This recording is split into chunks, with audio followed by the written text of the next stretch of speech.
1. Missiles flying, bombs lobbed, internal fight with Democrats. You have to hear AOC, John Fetterman, Rashida Tlaib, Chuck Schumer. Let the Civil War begin on the left. 2. Senator John Kennedy on whether or not elected officials should give up their paycheck during a government shutdown. H-1B visas. Do we need to be bringing in the best and the brightest to fill jobs that apparently Americans are too dumb or too lazy to fill? 3. Do black people hate Will Cain?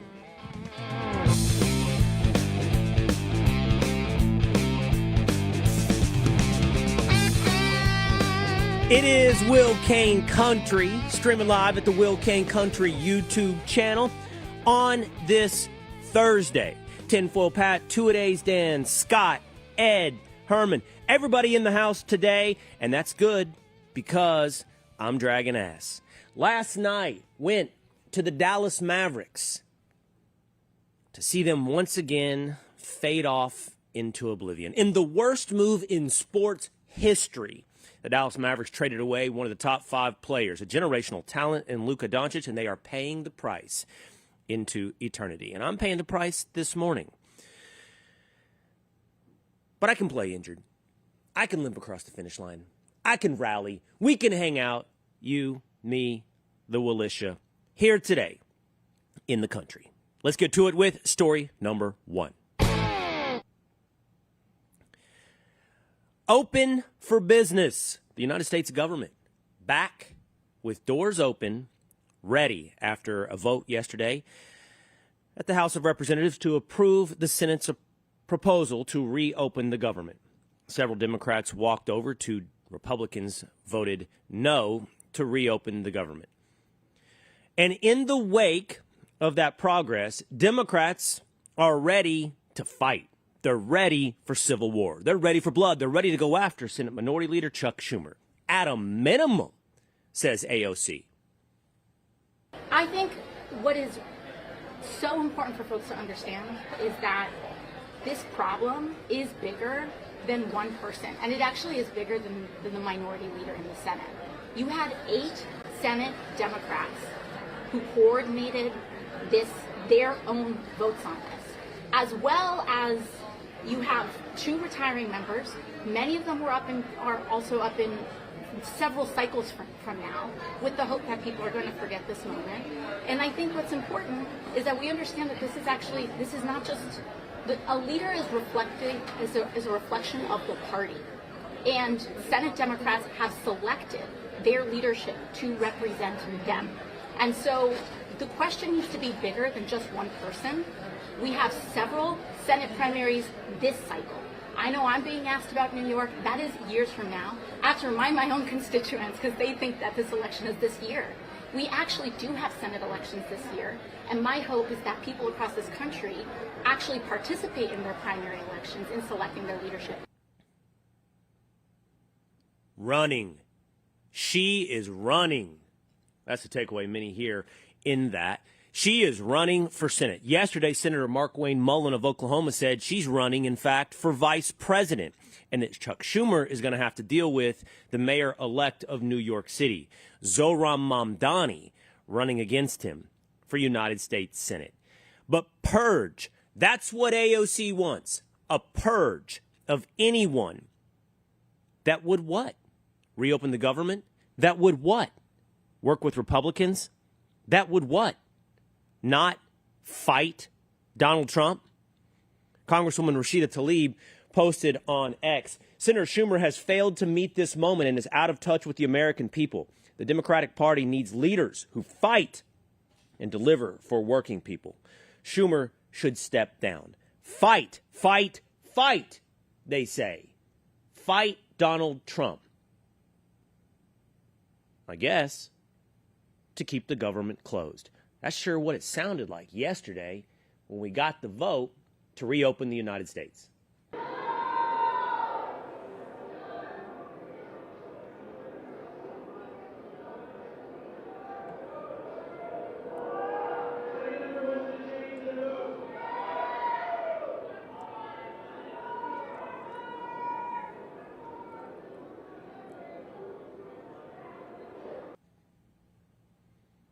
boos, wails, nays as the vote comes in to reopen the United States government.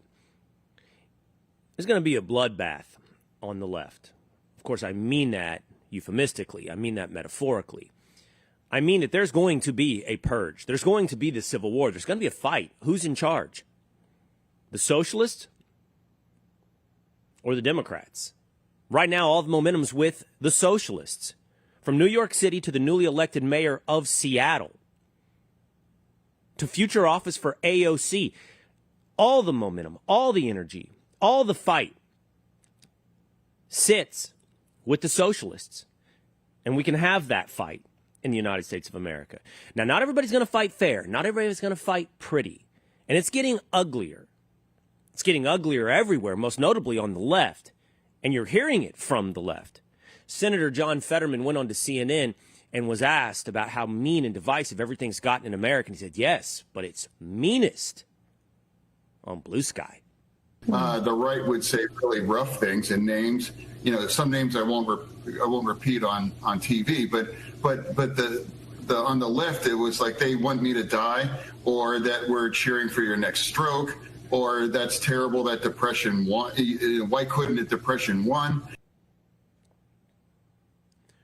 Why couldn't depression have won? Why don't you have another stroke? Why don't you just die? Is what Senator John Fetterman hears from the left.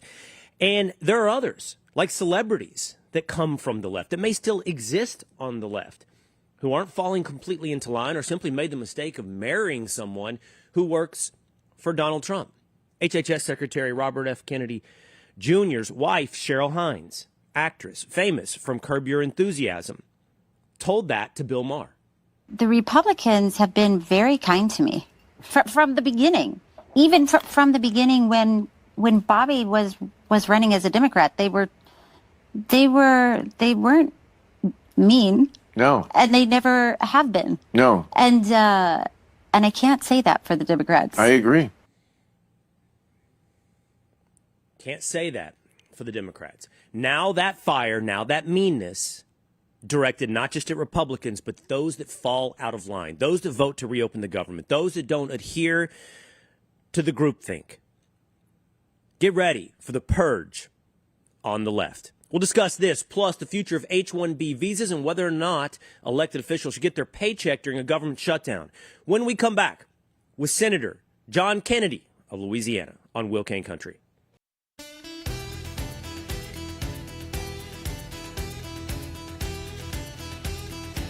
Will Cain says ESPN told him black people hate him. Quote from Will Cain. No, they don't. I meet them all the time. They love me. That's coming up on Will Cain Country, streaming live at the Will Cain Country YouTube channel and at the Spotify and Apple podcast pages. But joining us now is the senator from Louisiana. It is Senator John Kennedy. Good morning, Senator. Morning, Will. How are you? I'm pretty good. I seem to be better than what's going on in the elected bodies of the United States of America, at least on the left, Senator. Man, there's really Will, how do Sure. they know how do they know all black people hate you? Have they talked to all the black people Well, you see, in America? I mean, what Well, you see- is that? you see, These people need to put down the crack pipe, man. you see, Senator, they did a focus group. And I made the mistake Oh. of telling Sage Steele on the Sage Steele show about one of my experiences of being called into a meeting at ESPN. And, the truth is, it wasn't innocuous at the time. It really did upset me, but it's long water under the bridge. But it's material for viral content in 2025. But, I agree with you. I've met a few. Herman's black. He's here in the offices. I don't know if he hates me. I'm going to do a single person focus group here in a moment and find out if it's 100% disapproval rating for Will Cain. Sounds like a good idea. I don't think people hate you, Will. Senator, what? Well, thank you, Senator. What's going on? Do you sense this civil war, if not brewing, already having been launched on the left, in the Senate, in Congress, in the commentariat? There's something about this government reopening that has completely divided the left. Well, Senator Schumer gambled and he lost. And he's kind of walking around now looking like a guy who just lost his luggage. He did this to try to make the Bolshevik wing, which is in control of his party, like him, love him. And now they're madder than ever at him. The socialist wing of the party is controlled by Congresswoman Ocasio-Cortez. She's probably feeling pretty toasty today on politics. She probably doesn't realize how much she hurt the American people. But I think she will either, if the Democrats gain control of the House, she'll either try to dethrone the minority leader, Hakeem Jeffries, and become Speaker. She'll run against Schumer, or she'll run for president. And then it'll be a gut check time for the folks in the Democratic Party. There are a lot of Democrats, one of whom I think is Senator Schumer, who understand that the loon wing of his party are a bunch of loons. But I think he's scared of them. I think his testicles are on back order from China. And I think until they come in and people stand up and say, we're tired of this foolishness, then they'll continue to have a internecine warfare. Do you think, let's talk about the nature of power. Do you think that AOC has the power that she believes, that the press believes, that people believe about AOC? Now, the source of power can be multitude, but the real ultimate source of power is the people. It's the voice of the people. Senator Schumer lives and runs from the state of New York. And I have no doubt that the viewpoints of AOC are much more representative in Queens than they are, say, in Baton Rouge. But she is now, as you just pointed out, looking for much higher office and wielding much more power than simply the voice of people from Long Island City. She is now talking about representing the people of the United States of America. And she has evidence that it's not limited, right, to Queens. We're seeing it in Seattle. We're seeing it in greater New York City. The question, though, is not only do the American people, are they ready for this? Are they ready for the power to reside with the socialists? But whether or not the Democrat Party truly is. Like, if she is representative of the left, we know she's representative of, again, a small, I shouldn't say small, a loud, radical wing within the left. Is it now about to become the left? Well, I think the Congress, and let me say, I certainly don't hate the Congresswoman. I don't hate anybody, but I've always believed that the Congresswoman is a creation of the media. They just love her. They love her like the devil loves sin, man. I mean, they just, and I get why. She's attractive. She's pretty articulate on television. She's bold in her statements. But I've never heard anybody describe her as a policy maven. My experience with her is if you scratch the surface, you just get more surface. But it's clear that she has a following, and I don't think the loon wing of the party is the majority of the Democratic Party. Maybe I'm naive, but it's clear that the loon wing of the party is the loudest. It's clear that she leads them. It's clear that they are in the ascendancy. And it's clear that until the more rational Democrats stand up to her and them, the chaos will continue. Now, Senator, I believe you're prepared to introduce a bill, and you've talked about it already. But having just lived through, all of us, a government shutdown, you see a real disconnect. And you and I have talked about it. And I know that you want to keep this fight going. You see a real disconnect between the incentives of people that deprive air traffic controllers or the military of their paycheck, and the ones voting on it continue to get their paycheck. And you would like, in these instances, to see Congress also be deprived of their paycheck. Yes. Look, if you want to stop shutdowns and prevent future ones, here's what you need to do. Number one, you need to provide that members of Congress can't be paid during a shutdown.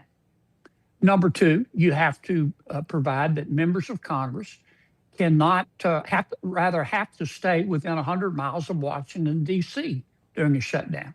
They can't go home.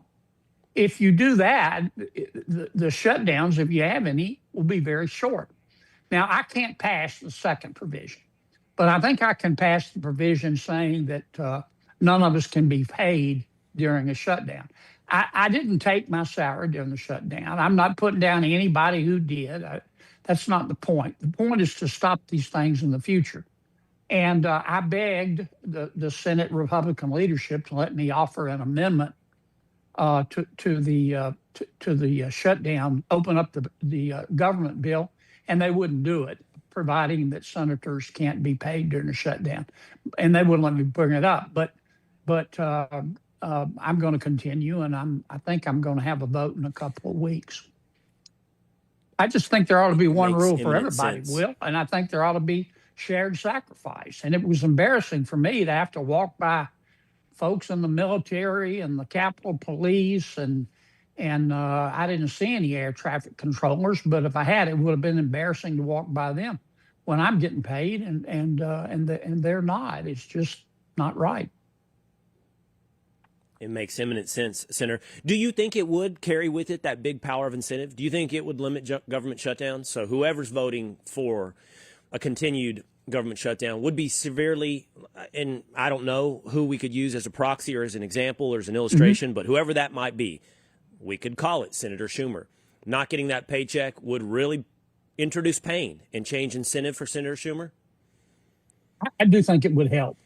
And if you really wanted to stop future shutdowns, as I said, you would stop members of Congress being paid, but you would also say, you have to stay in Washington. You can't go home, man. You got to stay here. That would be a real incentive. But I can't pass that. I mean, I just know I can't. I can't get that past the Senate. I know I couldn't get it past the House. But if we did, it would stop a lot of these shutdowns. Let me ask you two more inside baseball politics issues, Okay. which is what you should do with a senator. It's like asking a baseball player about what he thinks of various pitches. Do you like hitting the curveball? Do you like hitting a slider? I should ask you policy things. You are a United States Senator. The Senate Majority Leader John Thune put into the CR, he put in the ability for senators to sue and get $500,000 on the spying, the January 6th spying, which is scandalous. It's absurdly scandalous that the Biden administration, the DOJ, was tapping the phones of United States senators and a lot of senators, a lot of elected officials. But Thune and it got attached to the CR that it would allow those senators to sue for $500,000. Mike Johnson, the House Speaker, did not like it, took it out, or plans to repeal it in the coming weeks. Explain the divide to me here. Why was it important for Thune, and where do you stand on this? Are you with the Speaker? Well, number one, to the central issue, I do believe that the senators and Congress people whose records were turned over to Jack Smith have a cause of action against him, against the Department of Justice, and against the FBI, and especially against telephone companies that turned over those records. And I believe that their causes of action are worth more than $500,000. Now, putting that aside, I don't know how this provision got in this bill. I'm not saying Senator Thune put it in. I just don't know. I mean, none of us knew about it. The only person I know that knows is probably, and I haven't talked to him, is Senator Mark Wayne Mullin from Oklahoma. He is the chairman of the subcommittee on the legislative branch, and this provision was put into his bill. So, I mean, it was his bill. He had to know it was there. But whether he did it on his own, I'm not saying he did. Whether somebody told him to do it, I have no idea. But I have a feeling we're going to find out pretty soon. I'm not laying it as a doorstep, and I'm not blaming Senator Thune. I'm just telling you that I didn't know about it, and I bet almost every other Republican didn't. It sounds like then you're with the Speaker. This shouldn't be part of the CR. This shouldn't be something that we do. I don't like any of these last-minute drop-in provisions. If they should have offered this as an amendment. When I want to add something to a bill, particularly in the waning days before the vote, I asked for amendments. Whoever was behind this should have asked for amendment. You should have done it in front of God and country and the American people.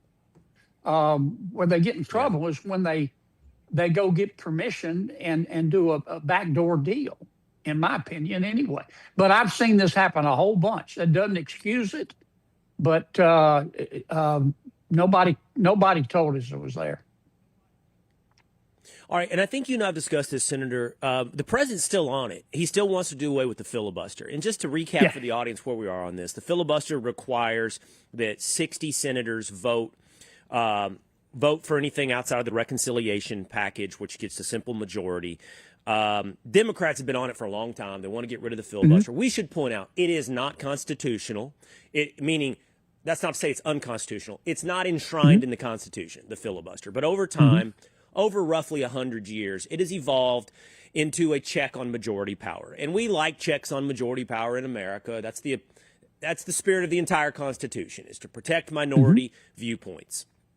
That's the separation of powers. That's everything. That's what the whole concept is of the constitutional republic. But again, that's not one necessarily envisioned by the founders, the filibuster. But here we are. We've had it for 100 years. And the Democrats don't like anything that checks majority power. Nothing. They would like majority power. They'd like complete power. And the quickest way to complete power is majority power. So Democrats have always wanted it. Now the president wants it, to get rid of the filibuster.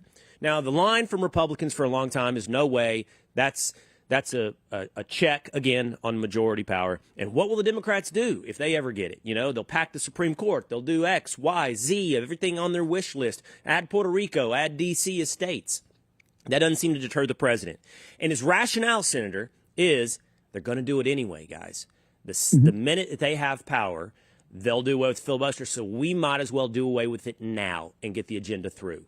So where are you on doing away with the filibuster? Well, you're right about the president. I mean, he called me last week before last.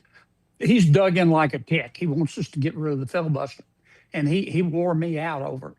I kind of like the filibuster. I didn't when I first came to the Senate, but a senator's job, I have learned, is not just to advance good ideas. It's to kill bad ideas. And I think back under President Biden of all of the bad ideas that would now be law had we not had the filibuster. Now, someday there will be a Democratic president again. And maybe the president's right that the first chance they get, I think he probably is right, the first chance they get, they'll get rid of the filibuster. I don't think that's automatic, because I think there's some Democrats, they're not saying a word, who like the filibuster. But maybe the president's right. But what I told him, the president, I said, look, the way to address that question is just don't let the Democrats take back control. Let's hold the Senate. I mean, and let's all pit, and that's what I've been using my spare time on, to try to go to the battleground states. I bet he didn't like that argument. What did he say, like Senator? I bet he didn't like that argument. He didn't like it worth a damn. You know the president. He is what he is. You know, is he a perfect man? No. Does he try to get better every day? Also, no. The president is the president, man. His personality is formed. I love him. But the votes aren't there. I can just tell you. I can think of 10, maybe 15. You'd have to have a majority vote among Republicans, and I can think of 10 or 15 people that wouldn't vote for it. What I would like to do instead is do another reconciliation bill. We passed the one big, beautiful bill without a single Democratic vote under reconciliation. We can do 2 more reconciliation bills to address the cost of living in America. And I have been begging Senator Thune, please, let's get started. Let's get started. I haven't convinced him yet, but I'm going to chase him like he tried to steal Thanksgiving till I can convince him that we shouldn't, if we don't do 2 more reconciliation bills, we will look back and think, what in God's name are we thinking? Why does Senator Thune need convincing? It sounds like, of course, we should pursue another reconciliation bill. I don't know. I'm not saying he's wrong. I'm just saying he listens to me politely, and then ignores me. But I don't give up easily. And a lot of people have started to agree with me. And we have to address the cost of living in America, the cost of housing, cost of health care, cost of going to the to the grocery store. You shouldn't have to sell blood plasma in order to go to the grocery store. We can do that through a reconciliation bill without a single solitary Democratic votes. They'll be welcome to work with us, but I know what they're going to say. They're going to say no. We don't need their votes. So we did that with one big, beautiful bill. Why aren't we doing it again? Instead, for 8 weeks, 9 weeks, 10 weeks, we've just sat on our ice cold, lazy butts and done nothing. Well, let's talk about affordability. Let's talk about housing to start. I'm going to be exploring that a little more, Senator, today at 4 o'clock on the Fox News channel on the Will Cain Show. Good. I've committed to talking about affordability this week and all of its various elements. We've done health care, and that you could do that till you're blue in the face because that's a tough one. We've talked about education yesterday, and today we want to talk about housing. But, you know, when you look at this, people said there's a supply problem. You know, I talked to my staff about this yesterday because, like, Senator, you live in Louisiana. You probably a little closer akin to what I experience in Texas. It doesn't feel like a supply problem in Texas, but I don't live on the East Coast where it's much more congested and there's not as much land to build into and that kind of thing. You know, interest rates are high right now, much higher than they were for a generation. And that generation that got 2% interest rates, honestly, they're the aberration. This is more the norm. Like you look at history, 5, 6, 7, 10, that's kind of how it was. So when you look at it right now and you look at housing in particular, what can you do about affordability? Well, I do a couple of things. Number one, there is a supply problem, and here's what has caused us. Local government has control of zoning and housing permits. And local government, mayors, council people, they react like all politicians to what their people say. And people don't want local government to allow more houses to be built because they think it will affect the value of their home. Many people who have $1 million in equity in a home, they don't want to see necessarily more housing because the value of their home could drop. So what I would do, in fact, I've introduced a bill, is to say, look, I don't care how you do it, but you have to increase local government, your housing starts by 5% a year. You don't have to do it. You don't have to listen to me. But if you don't, you're not going to get your direct federal government grants that we give them through HUD. And if you do it, we'll give you some extra money. So I'd give them a carrot and a stick. That would solve that problem, in my opinion. The other thing I think we need to do, as you know, Will, when you sell your home, a certain amount of your gain is not taxed, but it's $250,000 for a single person, $500,000 for an individual, but for a couple. But a lot of those figures were set back in the 1990s.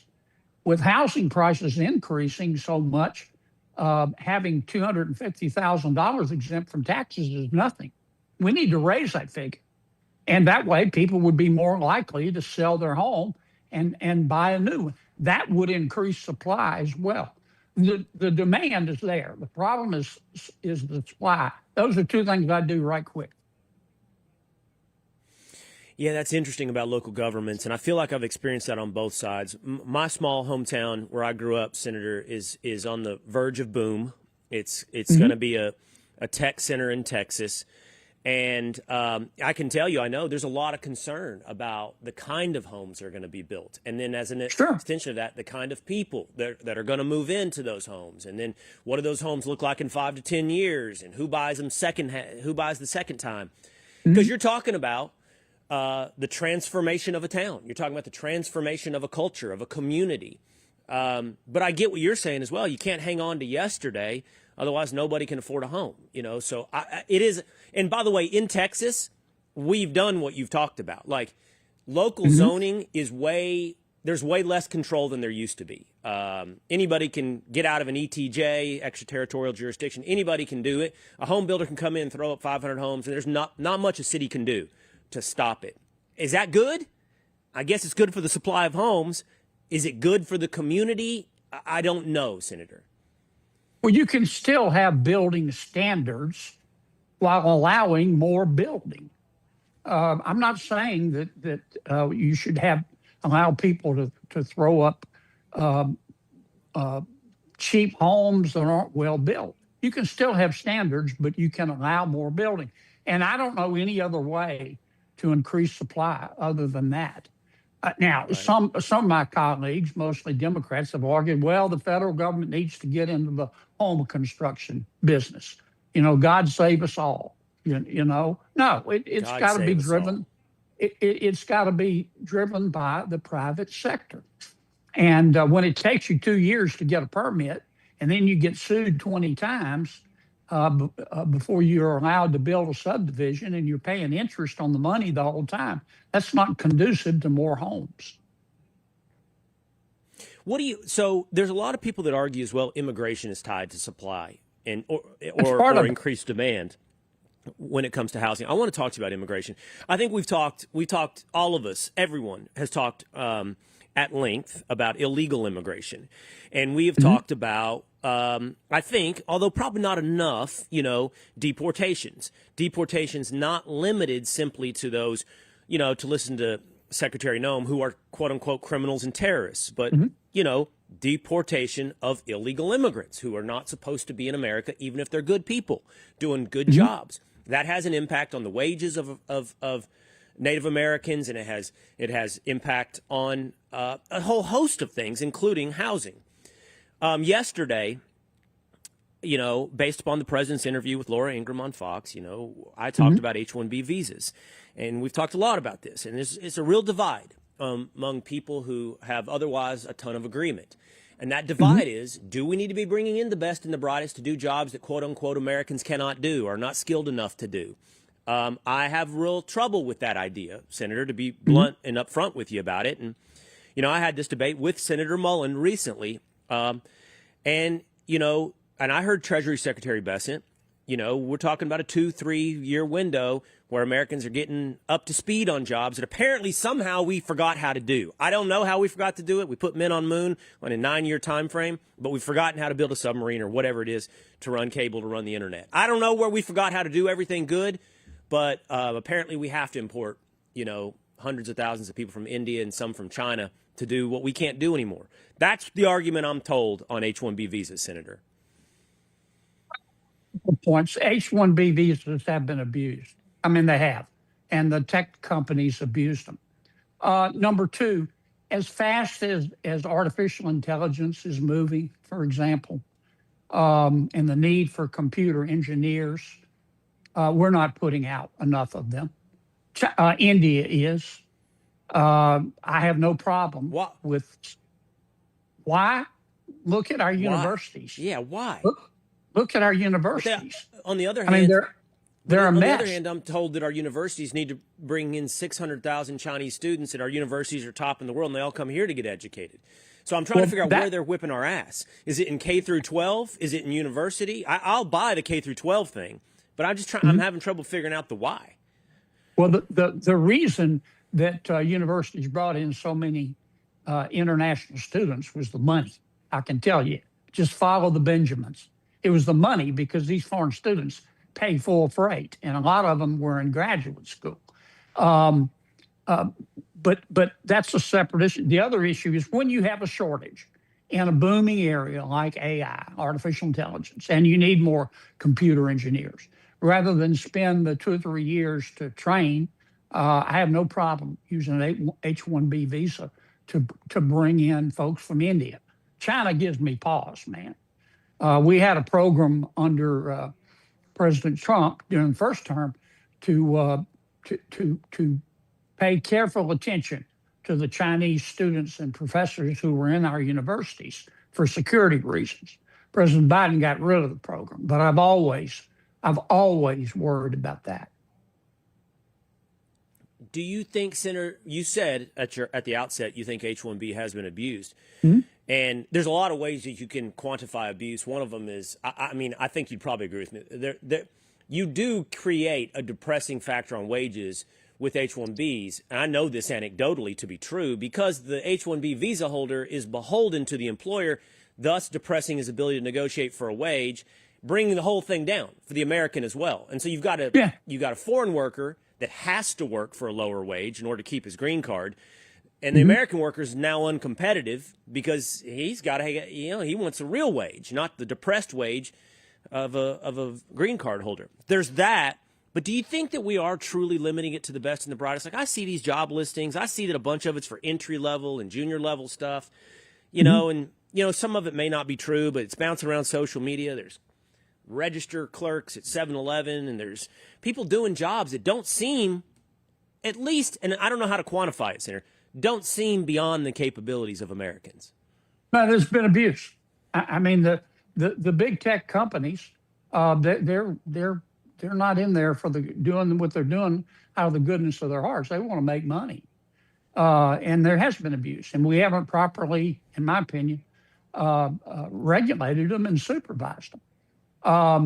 And a lot of by the way, the issue of visas, I know you're talking about H-1Bs, which is for the professional class, but there are a lot of visas that we give out to folks from other countries to perform jobs that clearly Americans may be available but don't want to perform.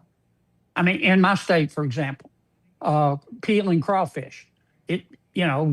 My people don't want to take a job like that. They don't want to spend, 8 or 10 hours a day sitting there peeling crawfish. I don't care what you pay them. So we bring in foreign workers for doing that. But what you're talking about are professionals. And I wouldn't kill the program, but I would sure watch big tech like a hawk. Where do people come from to peel crawfish? Where like you bring in a foreign worker, like who's jumping on those jobs? Folks from Latin America. They're legal, and we ask them to come in. Same thing with shrimp. Same thing with certain farming, sugar cane, for example. I mean, many Americans, most Americans, they just don't want these jobs. They don't want them. I understand why, but folks who are here illegally and who are properly vetted from other countries, who are happy to have them. And under the visa program, when it's properly implemented, they come in for 3 months and then they go back home. They go back home. And if they want to stay permanently, they have to apply for legal status like everybody else. I don't want to see America. Is it successful? Go ahead. Is it successful, the going home part? The going home part. Yeah. Can we have faith in that, Senator? You have to make sure that the businesses do it. But most of my businesses in my state, they follow the law. They're very careful about it. If they get a visa, bring in a worker for 3 or 4 months. They provide housing for the worker at the 3 or 4 month period. They have to go back home. And I've got farmers, for example, that have been bringing in foreign workers for 2 and 3 months at a time for years and years and years and years. And the workers follow the law and the businesses follow the law, and it works out great. All right, before we go, Senator, twice, eyebrows raised, 3 times, you got my attention. I want to give you these 3 stories packaged together. I don't think unfairly packaged together, Senator. Here's the headline from the New York Post. Ex-top New York aide accused of being secret agent for China in exchange for lavish perks as Fed trial begins. Linda Sun was for sale. This was a top aide to Kathy Hochul, governor, and former governor Andrew Cuomo, who was in league with, the accusations are, the CCP. She got a Ferrari. She got a $3.6 million home on Long Island. She had a condo in Hawaii. Okay, one example. And then I get this from Fox News. Tammy Duckworth staffer, Democrat Tammy Duckworth staffer, accused of posing as a lawyer in an attempt to free illegal immigrant from ICE custody. Subhead, Department of Homeland Security demands answers as Edward York's alleged misrepresentation at a St. Louis facility. Wasn't a lawyer, pretended to be a lawyer to go get an illegal immigrant out. All right, eyebrows raised. That's 2, right? Now we got this. From the New York Post, California Governor Gavin Newsom's ex-chief of staff arrested, accused of stealing $225,000. Now, I got my attention, Senator. We got 3 big politicians within their staff doing some pretty eyebrow-raising things among the Democrats. And they're all true. I saw the story about Governor Newsom's former chief of staff yesterday. She's in a whole lot of trouble. I read the indictment. They were just stealing. That's all there was to it.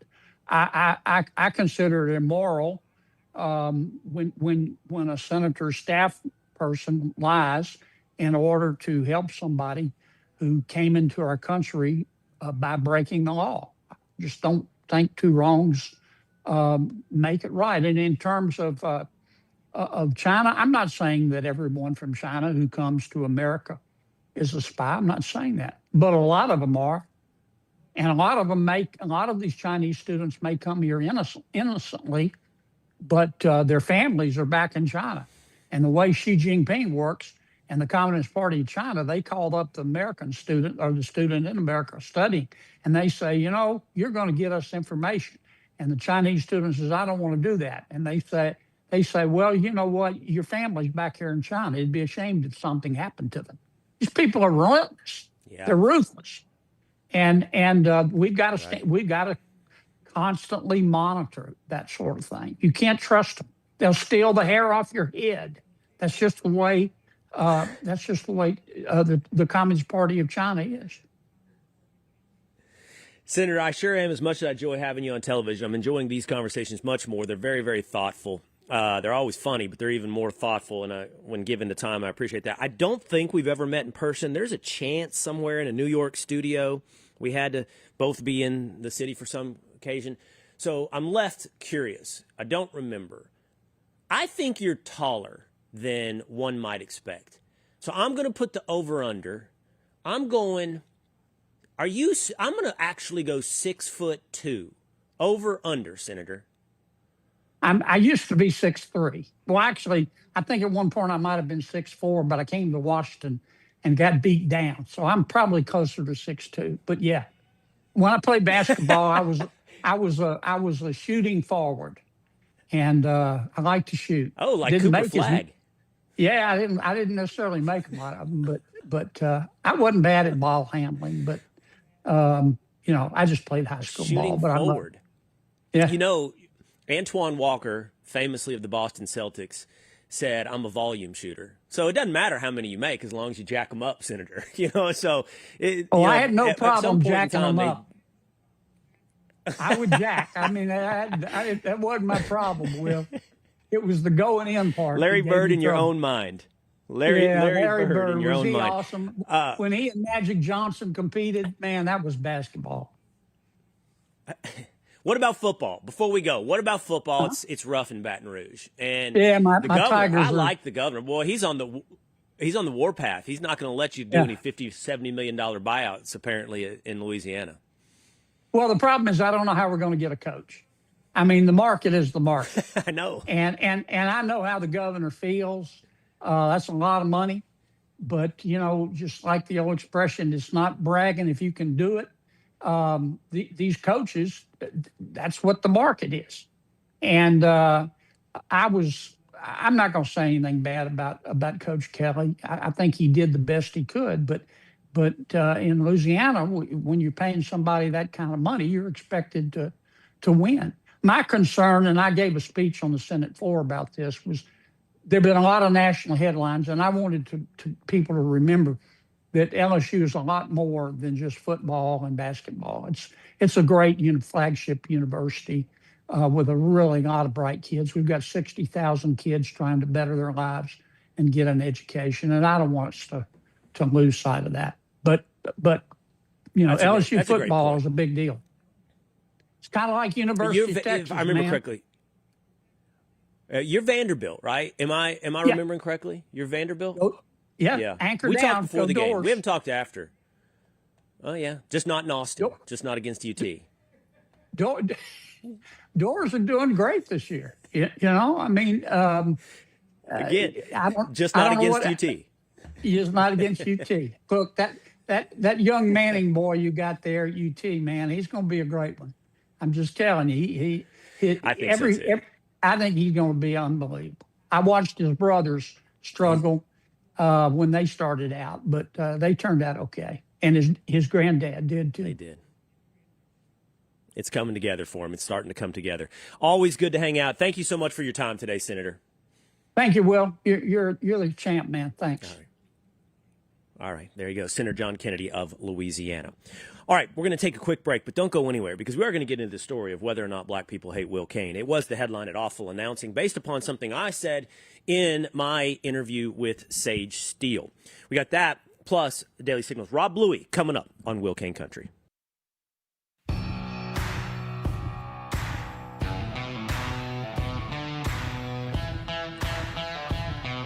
Suzanne says, amongst the comments of the militia on YouTube, OMG, LOL, Will is obsessed with people's height. It is Will Cain Country, streaming live at the Will Cain Country YouTube channel, but you can always follow us at Spotify or on Apple. I'm not. Two-a-days, tinfoil, I'm not obsessed with people's height. This is the issue, Suzanne. This is what I find fascinating. It's not obsession, it's fascination, Ed. Here's the fascination. When I meet people in person, say last week at the Patriot Awards, I get this comment all the time. You're way taller than I would have thought. Yeah. And I think it's interesting that I read a certain thing, and we all do. This screen that we have a relationship through deprives you of information, and the minute you meet in person, you're like, wow, that information seems pertinent. You walk through the world, right or wrong, better or worse, you walk through the world and you meet someone, and height has something to do with the impression you leave on people. I'm just telling you that it is. But this little interaction that we have here, it takes that piece of information out. And you could say, okay, that's good. That's fine. I don't care. I'm not passing judgment. I just find it fascinating. And I think it's fascinating that people say, oh, man, you're a lot taller than I would have expected. And I'm like, why do I read short on television? I thought so, too. You know, yesterday... Yeah, I don't know why I do that reads short, but like yesterday, a lot of what we did went viral. Okay, a lot of what we did yesterday on both programs went viral. The H-1B visa stuff, the college stuff, the relationship between Will and the black community, it went viral. So I was reading some of the comments, which I should not have done, but one of the comments says, this Will guy gets it right. He's kind of goofy, but I think his heart's in the right place. I'm like, why do I read goofy? I'm short and goofy? Like, it's a single comment. Why are you laughing so hard, Ed? Charlie Chaplin. So, like, I just like... I like... By the way, the word goofy will bang around in your noggin for a little while. You're like, goofy? Like, what does that mean? Like, why am I goofy? But what, am I funny find to you? It fascinating when you... Am I here for your amusement? Yeah. You know, like, the thing about height, like... To this day, Dan, and we got a Christmas party coming up, and this is about to change. We haven't met Tinfoil Pat. I've known Pat for years and never met Pat in person. It's crazy. Right? My relationship with Patrick is on the phone and the one you see here on this screen. And he maintains he's 6'6". And it will be shocking when we walk in and he's 6'9". It's going to be shocking. Or 5'6". I don't know. I like to imagine what are they that we don't know. Wonder how tall Rob Bluey is. Window of a screen. Well, all right. Let's bring in the Daily Signal's executive editor, Rob Bluey, right now into the program. Before we get to Rob's height, I was curious about the senator because there was something about the senator, and I don't remember if I met him on the set of Fox and Friends. I really don't. I might have, and that's where it was maybe like firing some curiosity endorphins in my head. But there was something about the senator. I also said, he reads tall. I think he's tall. There's something about what he reads through this screen that says to me, 6'2", and I nailed it. He said, I'm 6'2". Yeah. At one time he was 6'4". So I'm just fascinated by the disconnect between reality and this reality. And I don't know, Rob, I haven't thought about your height yet. It hasn't occurred to me. But why don't we do it? So Ed says Ed's placing the over-under of Rob Bluey, the Day Signal, at 6'1". And I'm going to tell you something, Rob, and I hope you don't take offense. I'm taking the under. I'm taking the under on 6'1".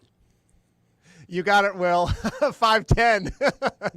I stopped playing basketball competitively in 8th grade, so yeah, I don't stand a chance against John Kennedy or you on the court. That's for sure. Before we launch into some other topics, I just want to visit a few more comments there from the Willisha.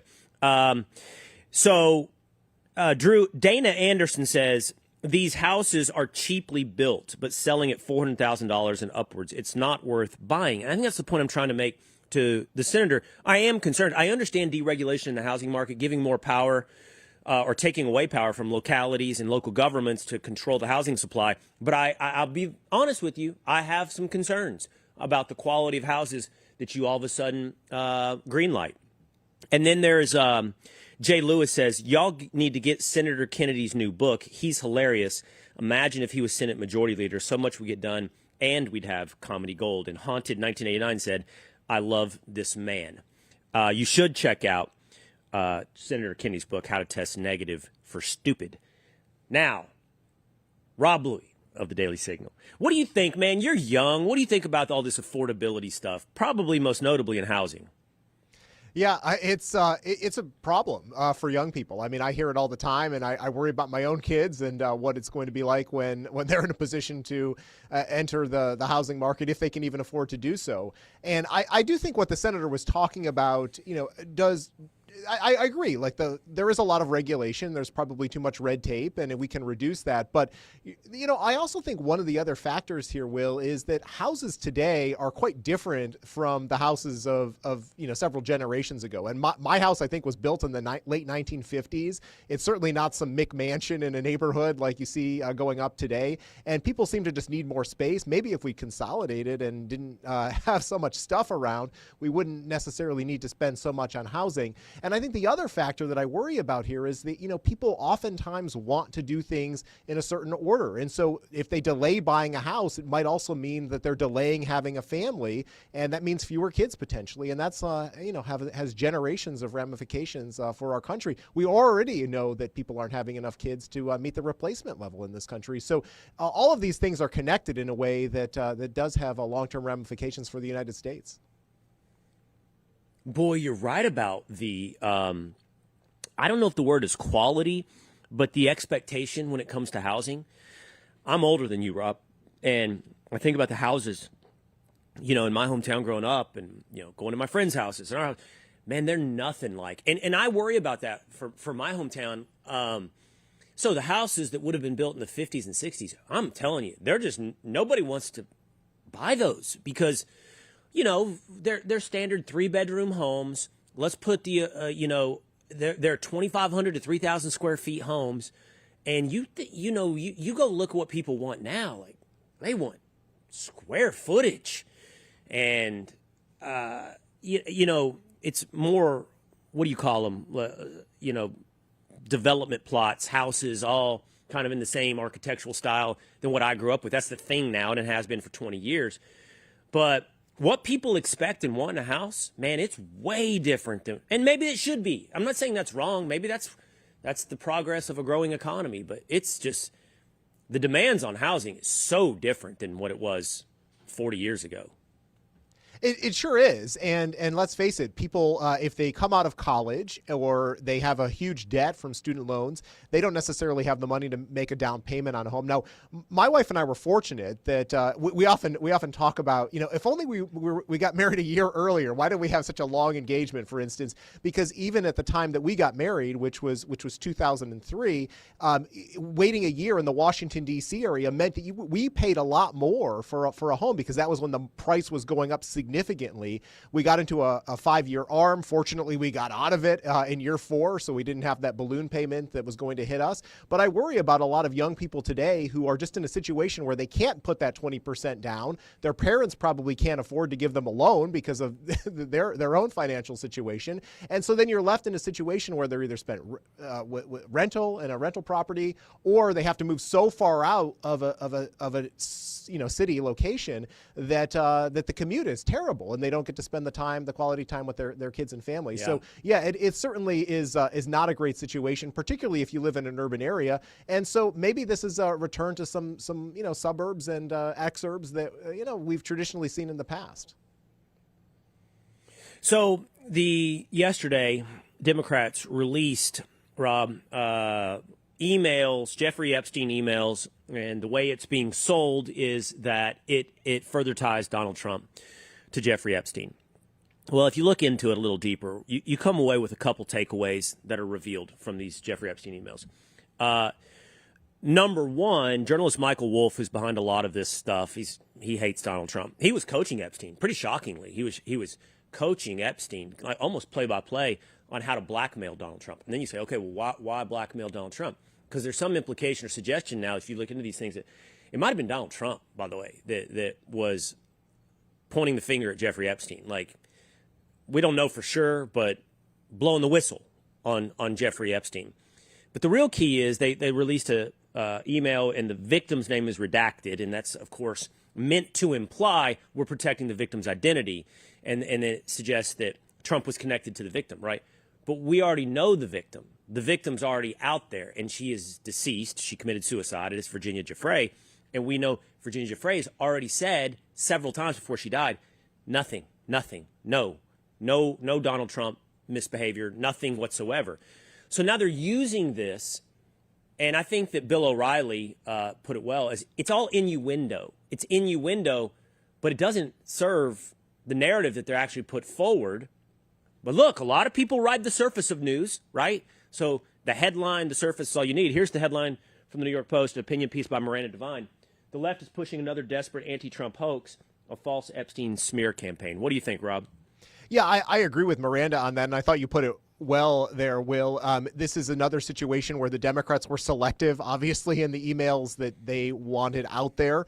They wanted to paint this picture and create a lot of the innuendo and suspicion that Donald Trump was doing things inappropriately. And they, for some reason, think that they're going to benefit politically by having the headlines about Jeffrey Epstein. Remember, we went through this phase earlier in the year where on a daily basis, it seemed that most of the news media couldn't get enough of talking about this story because they thought it was going to damage Trump's reputation. It certainly serves as a distraction for his administration and some of the other things that he wants to get done and accomplished. And so I don't ultimately know, though, if voters are going to punish Donald Trump and Republicans as much as the Democrats think that they might. And that's because the Jeffrey Epstein story has been litigated for years. Donald Trump has so far been able to weather the storm. And even if new damaging information comes out, which it hasn't, by the way, even in these latest emails, I ultimately think that Trump's going to probably emerge fine from this. As Caroline Levitt said yesterday, Trump was the one that gave Epstein the boot from his club as soon as that there were allegations in the first place. And so he's on the record with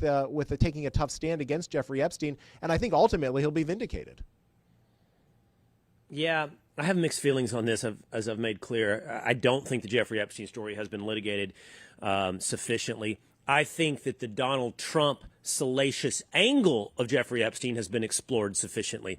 I just think all the salacious fun stuff that everybody wants to talk about when it comes to Jeffrey Epstein, it's not the story, and the story remains murky. The story remains impenetrable. The story remains something impossible of explaining the existence of Jeffrey Epstein.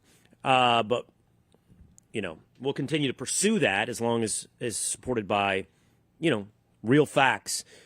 And I think it should be litigated, pursued, investigated, discussed.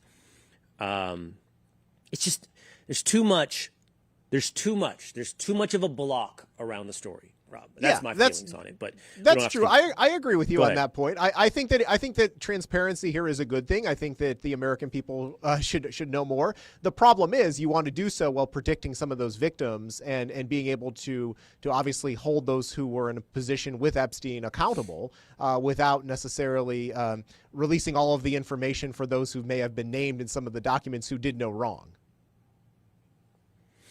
So AOC's on the rise.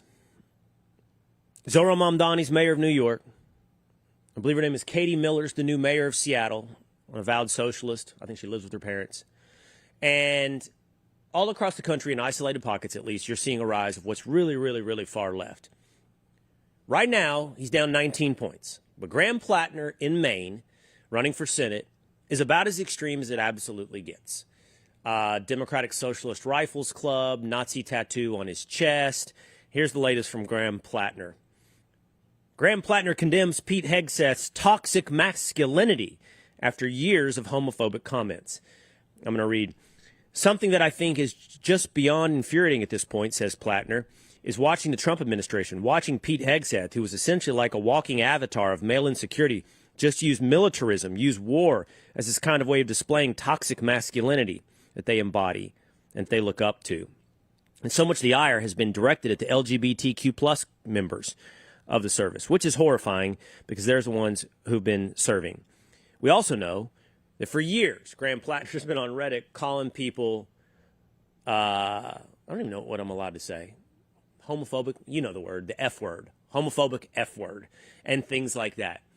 This dude is PC Principal from South Park. Yeah, it's so later in that Washington Free Beacon story, I mean, it goes through and actually prints all of the terrible things, vulgar things that we shouldn't repeat on air that Graham Plattner has said over the course of the years. And of course, he's come out and apologized for them, and he says that he no longer believes any of those things that he said. But quite horrific what he was saying about individuals. And the fact that he's going after Pete Hegseth, after what Pete Hegseth has been able to accomplish in a few short months at the Pentagon, I mean, not only do you see recruitment at new levels that Joe Biden and the Democrats were never able to achieve, but Hegseth is also going after the system, the bureaucratic system, to try to make sure that we are in a position as a country to defend ourselves. And so I understand that the establishment and those on the far left do not like what Pete Hegseth is doing. He's having tremendous success at the Pentagon, and so that's probably why Graham Plattner has singled him out. But I actually think that credit to Pete Hegseth and all of those who are serving in the Pentagon for restoring some of the standards and expectations that we want our military to have. And I personally think that he's inspiring young men to serve our country in a noble way. And I'm glad to see that. It's unfortunate that you have these left-wing radicals who don't see the benefit of that. I think we're trying to book Plattner. I think he's on the list. We'd love to talk to Plattner. Define toxic masculinity. I would love to know. Pete is toxically masculine. Would you please for me define your terms? What is toxic masculinity? Yeah, I think that'd be a good question to ask him. I'm not sure exactly what he means by that in the context of Hegseth, other than the fact that he doesn't like the fact that Hegseth is saying that you need to have these standards in order to be in the military. We're going to make it merit-based. We're not going to have DEI and woke policies. A couple of years ago, I did some reporting on some of the individuals that were being promoted and elevated by the Biden administration, and they had their ideas for the Department of Defense at the time were antithetical to what historically that department believed in. And you saw this from the service academies. Unfortunately, they were kind of indoctrinated from the moment they set up foot on campuses. And so you have years that Pete Hegseth needs to address, and individuals who I'm sure are still within the ranks of the military that he needs to either root out or reform in ways that are not going to be easy for him. And so I think it would be a good interview for you to do, Will. I hope that he accepts the invitation and does it. I kind of doubt that he will, but let's face it, he's down 19 He's points down to 19 Susan points. Collins. Yeah, what's he got to lose? That's right. You're down 19, Graham. What do you got to lose? Yeah, we're going to talk about the tat, but what do you got to lose? Come on, Graham. I would love to have you here on Will Cain Country. All right, just like I love having Rob Bluey of the Daily Signal. Thanks so much for hanging out. I know it went along with Senator Kennedy, and you hung out, and I appreciate that, and I appreciate the time you've given us today. Rob Bluey. Hey, Will, I got one question for you. That gold helmet there, is that Notre Dame or is that Lehigh Mountain Hawks? It is Notre Dame. Do the Lehigh Mountain Hawks wear an all gold helmet? Do they? They did on Saturday. I was at the game up in Bethlehem, Pennsylvania. They are undefeated, and you better keep an eye on them. Number 4 in the FCS. They're going a long way, I predict. Nice. Okay, go Mountain Hawks. Thank you, Rob Bluey of the Daily Signal. All right.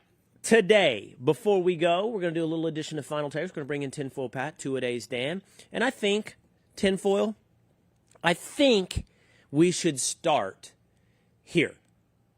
I think we should start with the headline from Awful Announcing. Will Cain says ESPN told him black people hate him. Ed's wondering who's that in the picture. What are you talking about, Ed? That's me. The beard is. What's so different? It's like 20 years ago. What made you get rid of the beard? You're like a young man. It's not long 20 hair. years ago. You think I look a lot different there? The beard is How do different. I look so for different, sure. Ed? I don't care. Okay, so I shaved. Are you saying I've aged? Are you saying I've aged? Oh, that's what you're I afraid look of. better now than I was then. trying to figure it out this whole time why you didn't like that. That's what you're worried about. You don't want to look so different from your ESPN days. It's vanity. Got it. Well, what do you think that picture is? That picture is probably Dude, you're the youngest 9 years 50-year-old ago? I've Maybe ever seen in my 7. life. It's insane. You do not have to worry about that. Thank you. Stop. Go on. No, Stop. he's Go on. and like he's a big brown noser, but it's 100% true. It's 100% true. Everyone's Thanks, like, bro. "Oh my goodness, Will looks like he's 38." What a dick.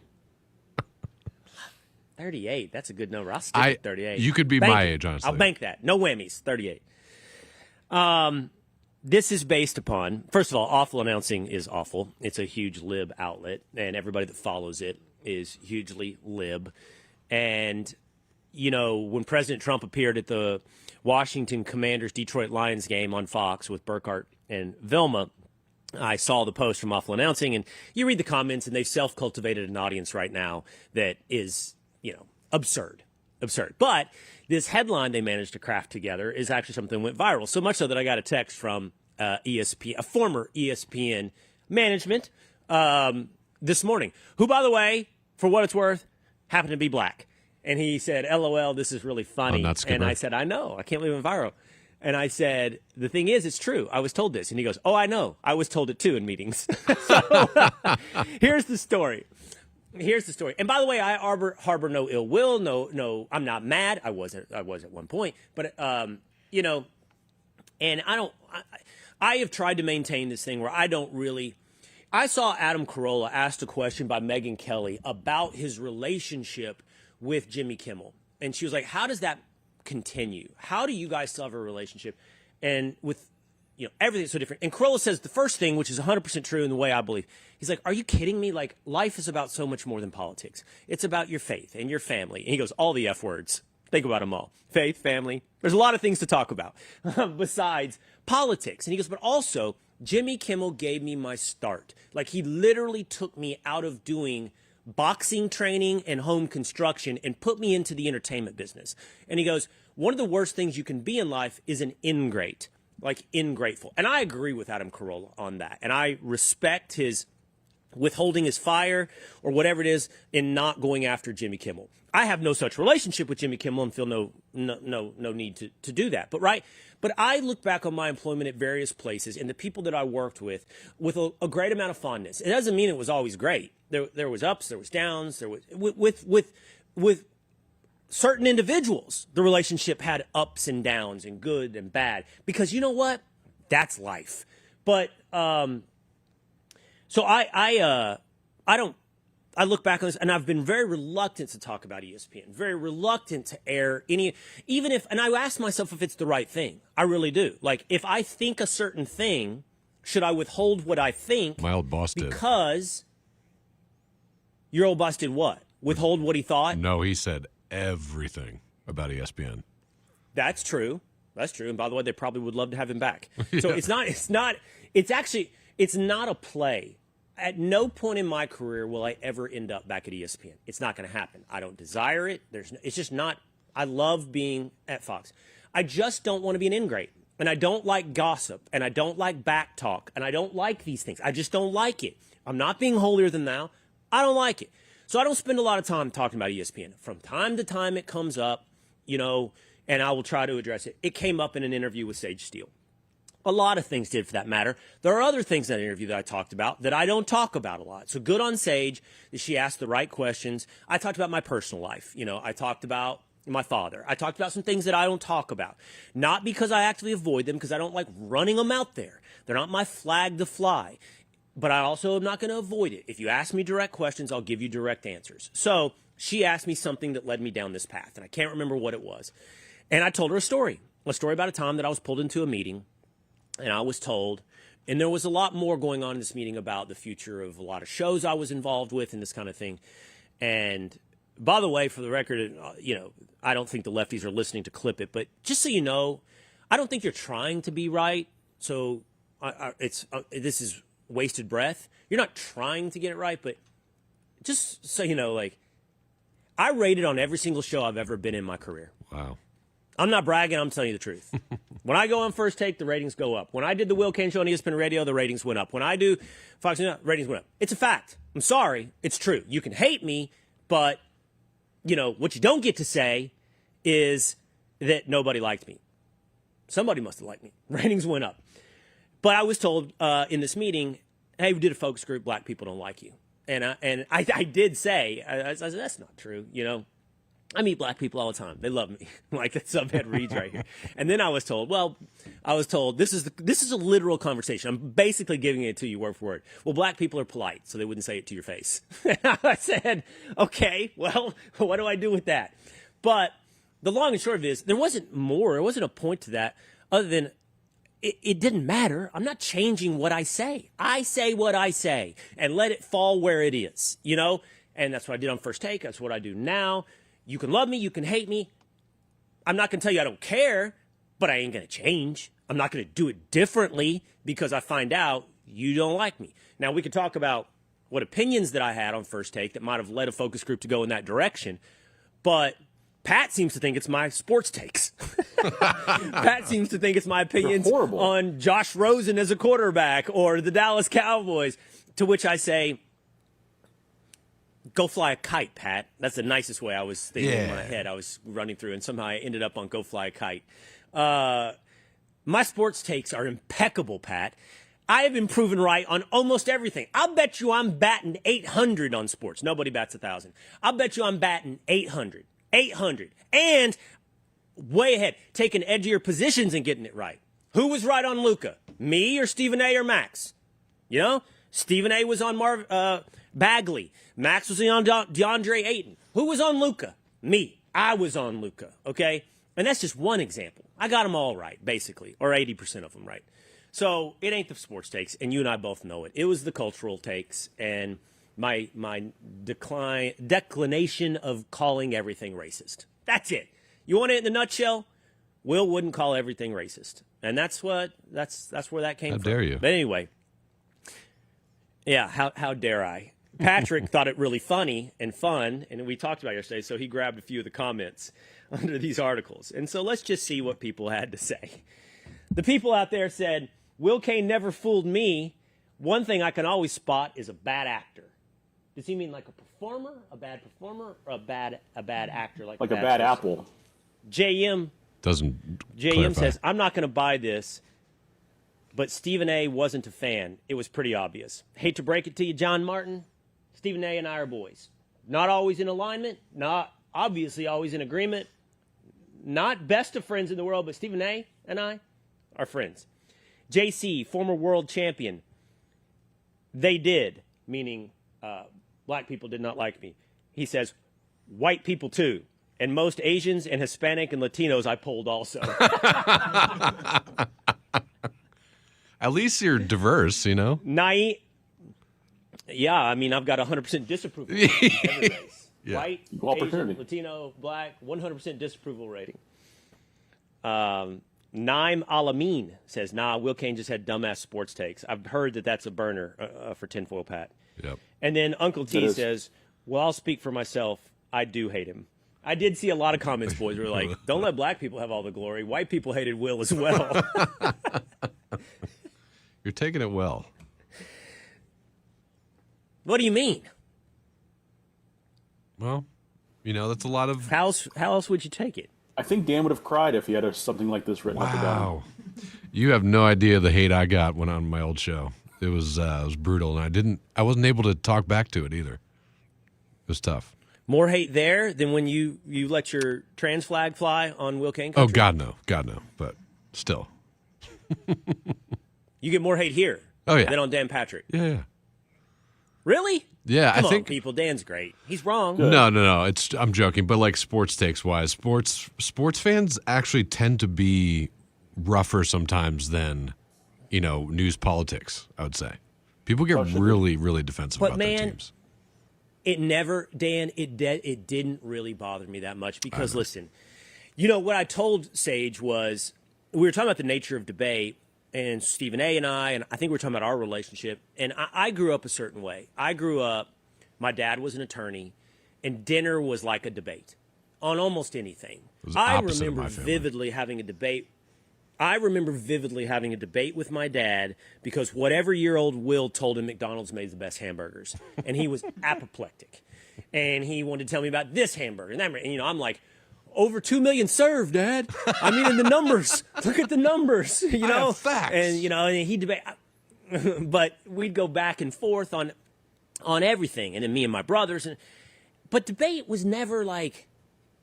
It was passionate, but not angry. And it wasn't like personal. I can't say it wasn't always like that, but you get over it, In a lot of ways, when, I didn't grow up with Italian people, but I see that on TV a lot. Like Italian people like communicate in the same way, very passionately, and then you're over it like that, And honestly, that's very common in black culture as well. And like the debate and the back and forth, it's fun, and you don't take it that personally. And I think it made First Take a very natural fit for me, and was part of my relationship with Stephen A. So, whatever, like whether it's small town, rural America, or whatever it may be, there's a lot of overlap, and it worked. Dan's got a lot of comments here for me that I need to check real quick. Last two are funny. The Willisha. Let's, Haunted 1989 comments in again, says, you looked like a hockey player. It's true. Well, was it First Take, that picture? Yeah, it's so true. You think I look like a hockey player? Yes. Now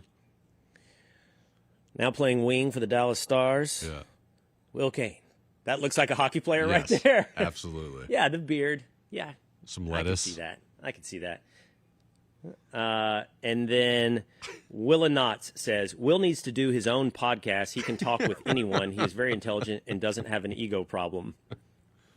Wait, Very true. You should I don't start get one. it. I'm left. I do. Aren't we doing one We're right doing now? one right now. That's why I can't tell if Willa's taking a shot at me or not. No. Is Willa saying, I think I'm very intelligent and I don't have an ego problem? Like, is it all sarcastic? What are you doing, Willa? Am I goofy? You're banging around in my head like the goofy thing. Look, I don't we're know on what to one do with now. this because I'm literally doing a podcast right now. Damn it, Willa. Everybody can call me racist and say white people don't bother, white people don't like me, black people don't like me. None of that's going to get inside the grill and bang around. But you, Willa, you're in there. You and Goofy, you got inside the fortress. That's going to do it for me today here on Will Cain Country. Make sure you follow us on Apple or Spotify. Hope you hang out with us every day. We'll see you again next time.